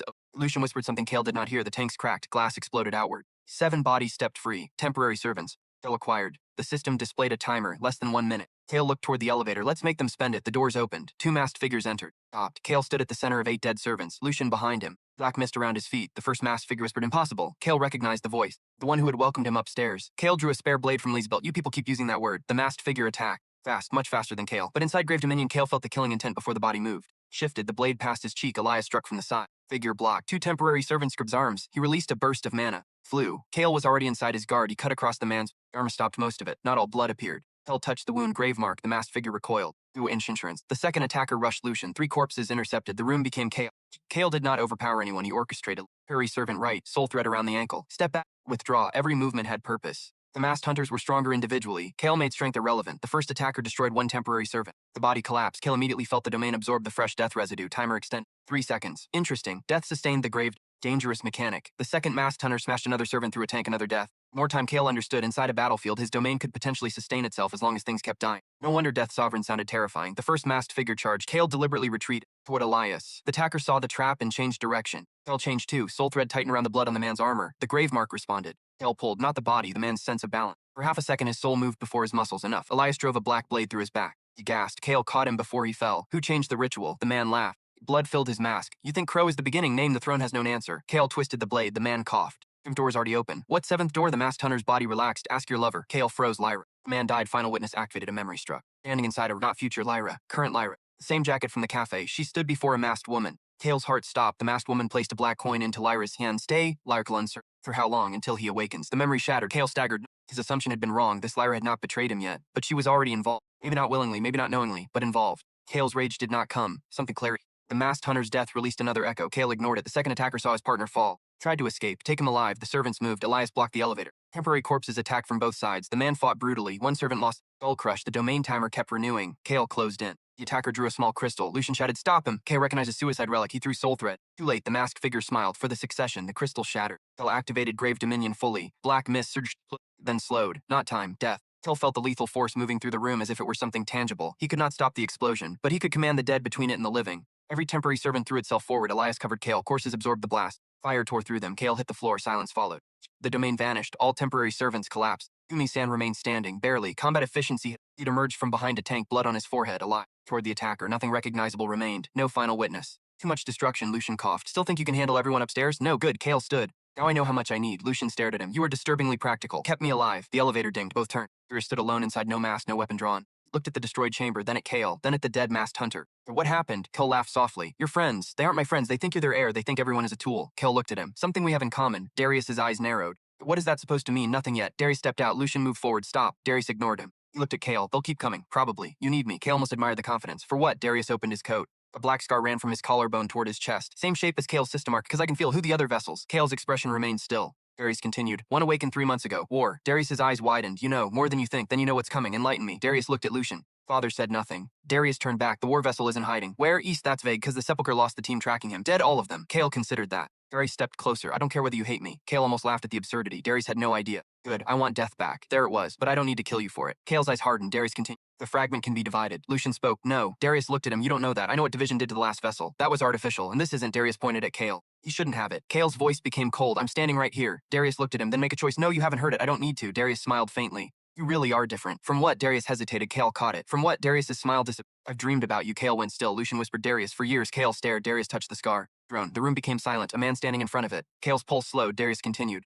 I never see his face. Then how do you know it's me? Because every dream ends the same way. Darius looked directly into his eyes. I kill him. Kale felt ice move through his veins. The future was echoing backward. Through him. Through Darius. Darius whispered. And every time I do, the throne stays empty. Kale thought of his death, the crystal, the regression. Killing him had not completed succession. Maybe it had broken something. Darius stepped closer. So whatever happened between us and another possibility, I don't want it. Kale nearly drew his sword. Another possibility, too close. Why say that? Because when I saw you upstairs, I recognized your eyes. Kale said nothing. Darius continued. You looked at me like you'd already watched me become a monster. Lucian looked between them. Kale kept his face empty. Darius smiled sadly. For one dangerous second, Kale saw something human. Not the murderer, not the double-rank celebrity. A young man who had spent years dreaming about killing a stranger. Then Darius ruined it, but if the choice becomes you or me, his expression hardened. I'll choose me, Kale nodded. Finally, something I believe. A siren sounded, different from before. Lucian looked toward the face drained. No, Kale was getting tired of that word. What now? Lucian checked the display. External gate formation. Here, under the tower, Darius cursed. Kale looked at him. You expected this? No convincing. Darius ignored him and checked a device. Fresh and change. Get everyone out. Lucian stared. Classification. Darius looked up. Unknown. The building shook. A sound came from beneath them, not an explosion. A roar. Kale's system reacted before anyone else. High-density death resonance. Gate entity approaching. Foreign sovereign influence detected. Then another message appeared. Affinity confirmed. Kale looked at Dact back. Neither needed to explain. The war vessel had not been somewhere east anymore, or something connected to it had found them. The floor cracked. Red light poured through. Lucian shouted, move. The chamber split. A massive hand punched through from below. Not human. Armored flesh. Red bone. The hand grabbed one of the glass tanks and crushed it. Kale jumped aside. Darius pulled Lucian. The floor collapsed. Kale fell. Elias fell. Darkness swallowed him. Then Kale hit stone. Pain exploded through his shoulder. He rolled. Above, the laboratory disappeared behind smoke. He heard Darius shouting. Farther away, Kale stood. They were no longer beneath Crow Tower. Texture had changed. Black stone, red banners. Weapons embedded in walls. Thousands of them spears. Broken armor covered the ground. Inside a gate, Elias rose beside him. The system opened. Dungeon manifestation confirmed. Domain type sovereign fragment. Seed affinity war. Kale drew his sword. Footsteps approached heavy. Slow. Something emerged from the red mist. A knight. Armor fused into flesh. A spear in one hand.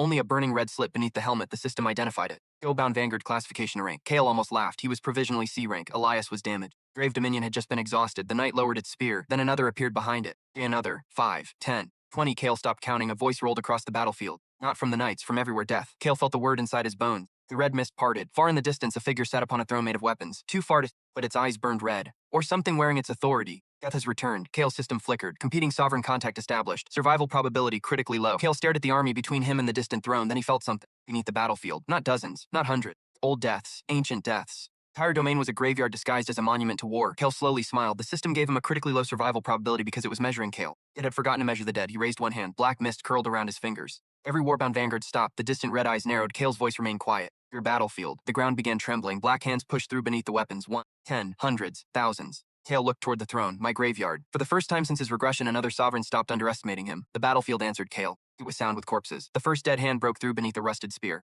Another emerged beside it, then 10 more. Black fingers clawed through red soil that had not been disturbed for centuries.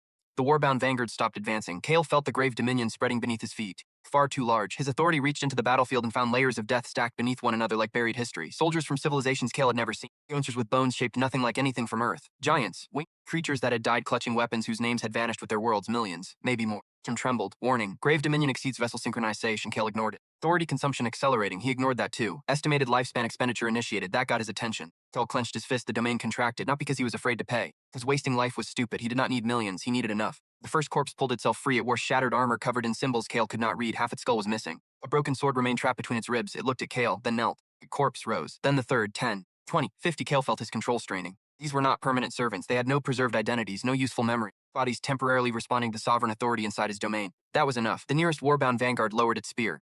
The dead around Kale stood. The distant figure upon the throne watched. Interesting, the voice rolled across the battlefield. Kale looked toward it. You talk a lot. The red eyes narrowed. The first vanguard charged. Spear tore through the air. Kale did not move. 3 corpses intercepted. Spear destroyed the first. Passed through the second. The third grabbed the shaft. Vanguard tried to pull back. 5 more dead soldiers attacked from both sides. Steel struck armor. Most attacks did almost nothing. Rank. Kale's temporary servants were weak. Quantity changed the equation. 1 corpse wrapped both arms around the Vanguard's knee. Another climbed its back. Third drove a rusted dagger into the narrow opening beneath its helmet. The Vanguard roared. Kale saw the pattern. Left shoulder. The dead obeyed. 6 weapons struck the joint. Armor cracked. Again. The Vanguard tore 2 servants apart. More replaced them. The shoulder plate shattered. Kale pointed. Elias, his permanent servant, moved. Toll thread wrapped around the exposed joint. Elias pulled. The Vanguard's arm jerked backward. Kale ran. He jumped onto a fallen shield 1 step. And another. He drove his sword through the opening. Black blood erupted. Screamed. Kale twisted. The creature fell. Tim reacted. Death echo detected. Origin classification sovereign war construct. Kale claimed it immediately. Power entered him. Grave dominion stabilized. Not much. Good voice laughed. Death feeds on war. Kale pulled his sword free. Looks that way. Then perhaps you should thank me. I'll send a card. The remaining vanguards charged. The battlefield exploded. Kale retreated into his dead. Spears tore through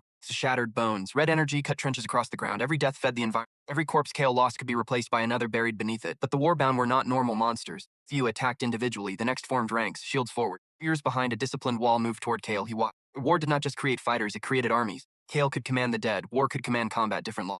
Kale raised his hands, split. His servants separated. Vanguard formation continued forward. Kale's dead moved around both sides. The warbound adjusted immediately. Exactly what he wanted. Their center opened. Kale pointed at the ground. Pull. Dozens of corpses beneath the vanguards erupted upward. Hands grabbed.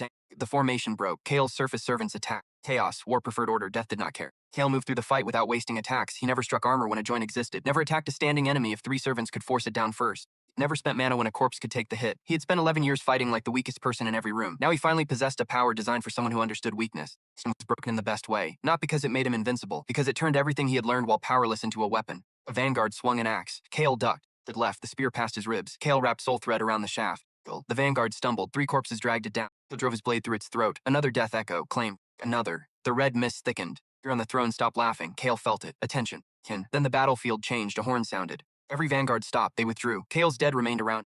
Timer continued. Grave Dominion had been active far longer than before. The battlefield itself was sustaining it. His body was paying something. His nose began bleeding. His heartbeat felt heavy. Kale wiped the blood away. The distant throne stood. The figure descended up. With each step, the red mist moved aside. Kale finally saw him. Or close. Tall, broad, dark armor covered his body. No helmet. His hair was gray despite a face that looked no older than 30. A red mark ran vertically across his forehead. Carried no weapon. He did not need one. The system appeared. Gone. Vessel identified. Identity unavailable. War. Synchronization significantly above vessel. Kale read the final line. Significantly not good. He stopped 50 feet away. The remaining warbound knelt. Kale's dead did not. The man looked around. Do you know how long I waited? Kale kept his sword ready. No, neither do I. That was unexpected. The war vessel looked at his own hands. I remember battles I never fought. Kale understood sovereign memory. Maybe the same ancient images he had seen from death. The man continued. I remember kingdoms that don't exist. Sounds inconvenient. I remember killing death. Kale's expression changed. Gun. There, what? Fear. Kale shook his head. Recognition. Of what? That you're not the first person wearing that title. The man's smile widened. Good. He raised one hand. Every weapon embedded across the battlefield began vibrating. Kale looked around. Tens of thousands. The war vessel closed his fist. The weapons tore free. They floated. Kale's dead army suddenly looked very... War does not need soldiers. The man lowered his hand. It needs weapons. Kale's system screamed.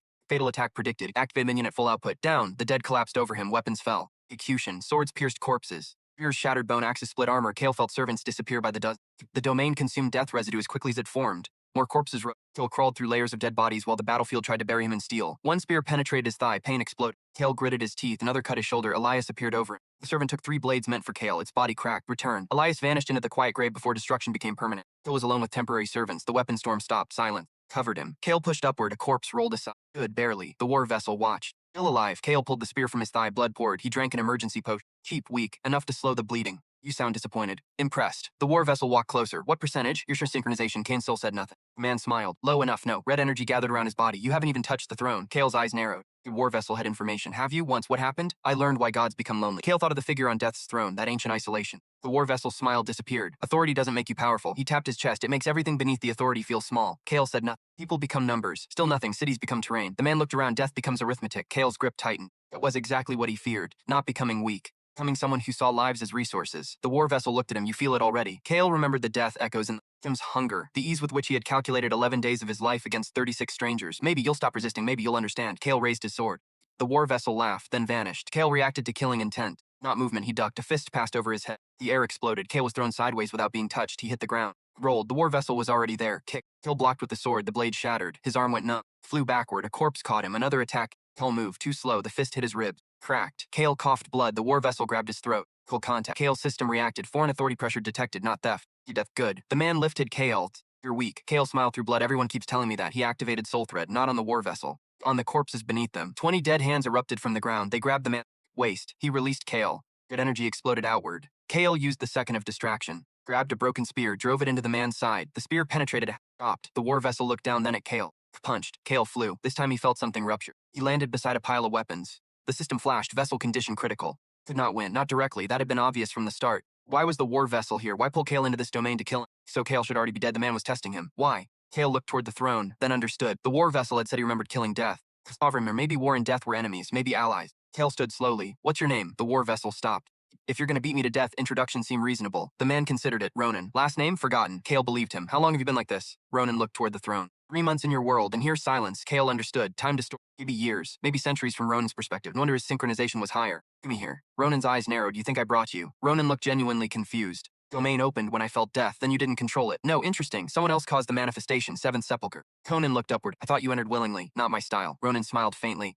Then someone wants us to fight. Kale lowered the broken spear. So stop. No, of course. Why? Because whoever brought you here knows something. About. Ronan pointed at Kale. You than himself and me. He walked closer, but they don't know which of us walks. Kale stared. You're willing to play along. Ronan spread his arms. Playing along is still fighting. Kale almost respected the simplicity. Then a new voice entered the battlefield. Excellent. Both men turned. A masked woman stood beside the distant throne. Kale recognized the mask. Not personal from Lyra's meeting. The woman clapped slowly. Ronan's expression. To look between them. You know her? She opened my first gate. The woman bowed. An honor to see you again, Lord War. Ronan's aura exploded. Every weapon nearby shook. Don't call me that. The woman laughed, then looked at Kale. And Lord Death, Kale's voice became cold. Take off the mask. No, then give me a name. You may call me Mother Sable. Ronan spat. Cult title, research title. Kale remembered Lucian's word. Session research. Mother Sable descended from the throne. Two natural vessels in one domain. Her voice trembled with excitement. Do you understand how impossible this moment is? Kale did. He also understood something else. He was too comfortable. You wanted us to kill each other. Then what? Data. Ronan moved. No warning. One moment he stood beside Kale. Next his hand was around Mother Sable's throat, except it was not. Fingers passed through her projection. She smiled. Still impatient, Ronan growled. Kale watched the projection. Where's Lyra? Mother Sable became still. Ronan glanced at him. Sable tilted her head. So Elias showed you. Answer, your lover is safe. She's not my lover. Not anymore. Not in any way that mattered. Sable seemed interesting. Kale's jaw tightened.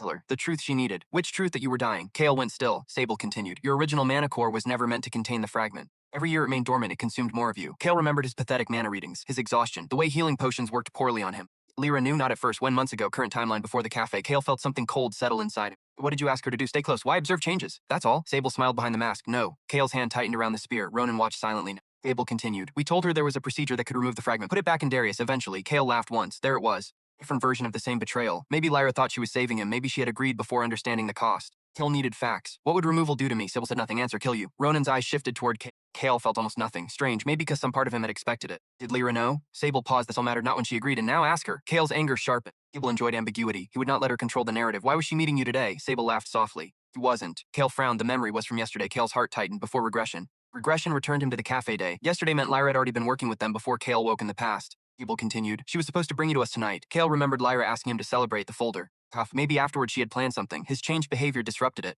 Called after I left, because you broke pattern. Kale felt sick, not because he still loved her, because the future betrayal had roots deeper than he knew. Oog. People manipulate everyone. Sable turned toward him. Of course, Ronan's eyes burned. The battlefield shook. Sable's projection flickered. She laughed.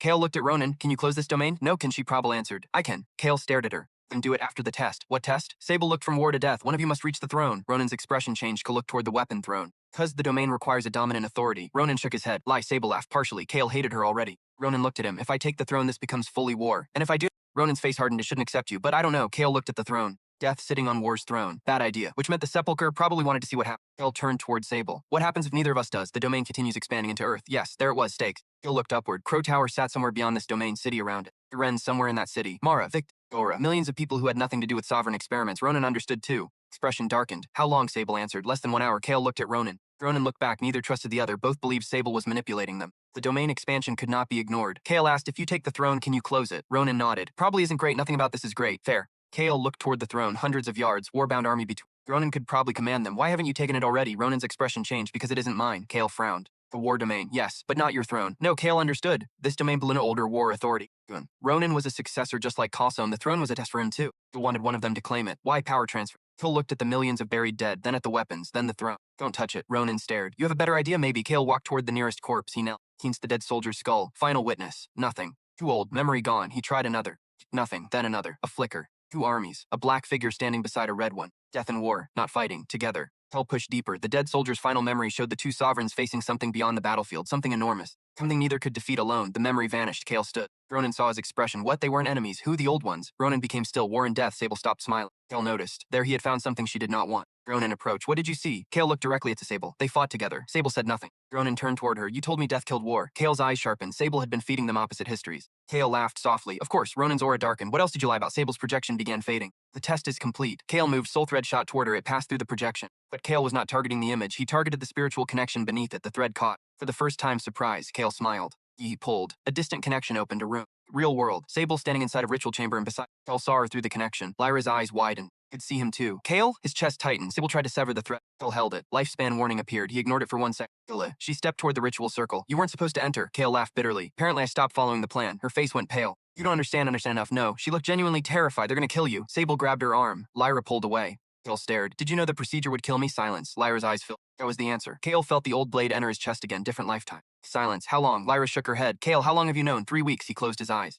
3 weeks. But enough. What were you going to do tonight? Lyra started crying. I thought there was another way. That wasn't the question. I was trying to find one. What were you going to do? Sable smiled beside her. Lyra looked at Kale. Then whispered, bring you to them. Ronan looked away. Even War understood what that meant. Kale opened his eyes. Why? Because they said if I didn't, the fragment would wake up and kill you anyway. So you chose for me. I was scared. So was I. Kale, please. He stared at her. This was not the woman who stabbed him. But the shape was there. The same flaw. Lyra could love someone and still decide she had the right to sacrifice them if she convinced herself the alternative was worse. Kale's voice became quiet. You should have told me. I know, you should have trusted me. I know you didn't. She covered her mouth. Kale felt no satisfaction, only grief for something that had already died twice. Sable reached toward the ritual control. Kale tightened soul thread. Don't. Sable smiled. You cannot maintain this connection. The system agreed.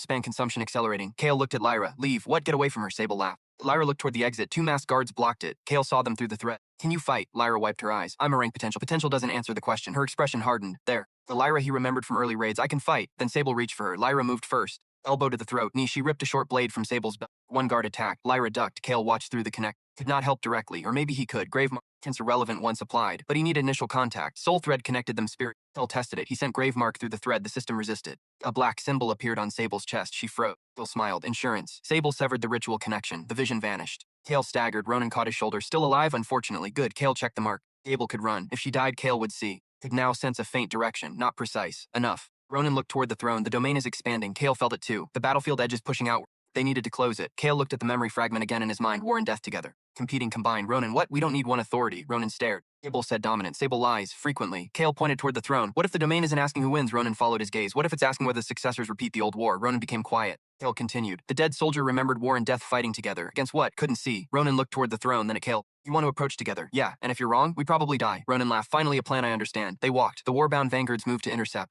Ronan raised one hand. Stop. They stopped. Not because they obeyed him completely, because they recognized his authority. Kale's dead followed. War on one side, death on the other. As they approached the throne, pressure increased. Kale's knees nearly buckled. Grunted. The throne was rejecting both. Kale saw it. Old death. Old war. Battles. Go worlds. No. Not betrayal. Something made it look like betrayal. A third present. Hidden watching. Kale reached the first step. Beside him, the throne shook. Red light exploded. Black mist answered. Conflicting authority contact. Historic covenant detected. Kale looked at Ronan. Ronan's eyes widened. He saw something two's appeared. Covenant recognized. Successor compatibility unresolved. Choice required. 2 options formed in Kale's mind. Contest. Kale laughed. Sable wanted contest. Of course she did. He looked at Ronan. Do you trust me? No. Perfect. Ronan smiled. Do you trust me? Not remotely. Even selected.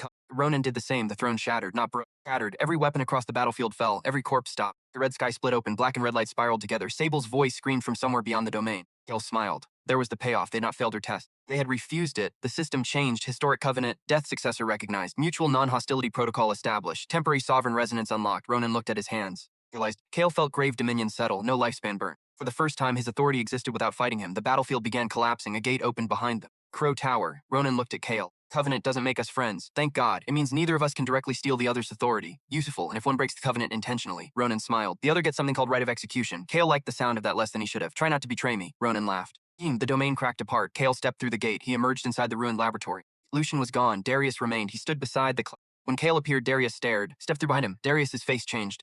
Kale looked at him. Made a friend. Ronan snorted. No. Temporary coworker. Better. Darius stared between them. Gar began glowing. Pain crossed his face. The filled death vessel responding to Sovereign Covenant. Darius dropped to one knee. Lucian's warning returned. Residual compatibility. Geft. Kale approached carefully. Darius looked up. What happened in there? Something your people didn't want. They aren't my people. Then prove it. Kale stopped several feet away. Help me find Sable. Darius's jaw tightened. Why? Because Lyra is with her. Darius's expression changed.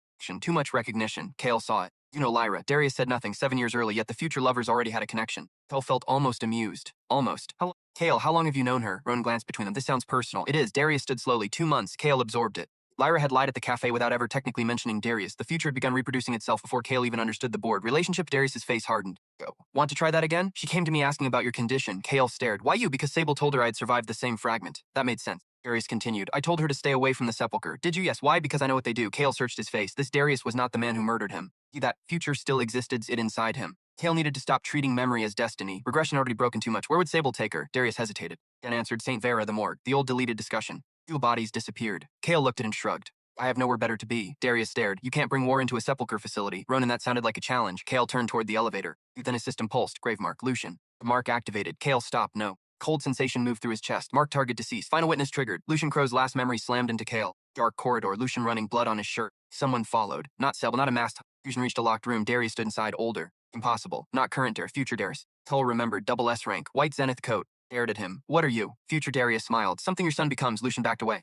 The figure drove a hand through his chest. Kale watched through Lucian's dying eyes. The false Darius leaned close. Held Death the 7th seat remembers him. Lucian collapsed. The figure's face changed. Darius disappeared. Something else looked through the skin. No feature, only darkness. Then one symbol appeared across the seat. A closed eye. The memory. Kale returned to the laboratory. He stumbled. Darius grabbed him. Kale immediately shoved him away. Don't touch me. Darius raised both hands. What happened? Kale breathed hard. Ronan watched him. Someone died. Kale looked at the mark fading from his vision. Darius froze. All color left his face. Kale looked at him. For the first time, Darius Crow did not look arrogant. He looked like a son. Your foot is dead. Darius stared. No. Kale understood the word. Too many times himself. No. Darius ran. Kale followed. They found Lucian 2 floors above, exactly where the memory ended, body against the wall. Destroyed. Darius dropped beside him. Father. No response. Touched his face. Kale stood back. He remembered his own hatred. Remembered Lucian admitting what he had done. None of that changed this moment. Darius bowed his head. Shoulders shook once, then stopped. When he stood, something had changed. Not power, direction, who? Kale answered. Don't know, Darius looked at him. You saw, something used your face. Darius's eyes narrowed. What? Older version, silent.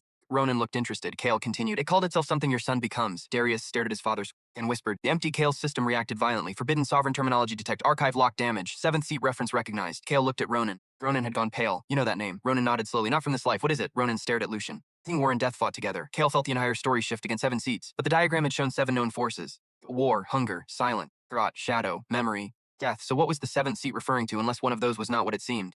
Opened. Archive correction. Known sovereign seat 7. Unseated principal detected. Designation empty. Historic status imprisoned. Current status. The message flickered. Then completed. Awakening. Kale stared at the word. Darius stood beside his father's body. Ronan looked toward the sea. Somewhere across the city, alarms began screaming, not once. Kale's phone vibrated. Emergency alert. Doing another. Multiple gates opening simultaneously. Ronan closed his eyes. It's testing the walls. Kale looked at him. What walls? The prison. Darius slowly stood. Grief disappeared behind something colder. St. Vera. Kale remembered Lyra. The ritual. The 7th door. Ask your lover. Everything converged there. Kale turned. We go now. Darius wiped blood from his father's hand onto his own white sleeve. A promise without words. Ronan walked beside him. 3 men who did not trust each other. One carried death. One carried war. One carried the broken residue of a throne he had once been meant to inherit. He looked toward the city lights through the shattered wall. 7 years ago, he thought his second life had been given to him for revenge. Then he thought it was for Ren. Now he understood something far worse. Murder had never been the end of the first timeline. It had been a lock breaking. And whatever had sent him backward had not done it so he could punish the people who betrayed him. It had sent him back because this was the last point in history where the prison could still be repaired. Kale tightened his grip around the broken sword. Darius looked at him. After this, you and I settle what happened to Death. Kale met his eyes. After this, you can try. Ronan laughed. Now that sounds like a covenant. Kale walked toward the elevator. He could feel Sable's grave mark in the distance, still alive. Still moving. St. Vera, Lyra was there.